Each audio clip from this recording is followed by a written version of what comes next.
ও আল্লাহ, আমি যেন তোমাকে ভুলে না যাই, আমার ইমানটারে মজবুত করিয়া দাও। হঠাৎ তাকায় দেখে রাস্তা দিয়ে মুসা নবী হেঁটে যায়।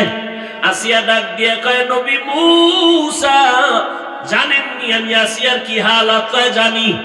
এখন একটু বলবে, আপনি তো আল্লাহর কাছে যান কথা বলার জন্য। বলে হ্যাঁ। একটু বলবেন নি বিদায় বেলা আল্লাহ আমার উপর এখন বেজার না খুশি? মুসা নবী বলেন, আসিয়া, আল্লাহ তোমার উপর এখন পুরাটাই খুশি।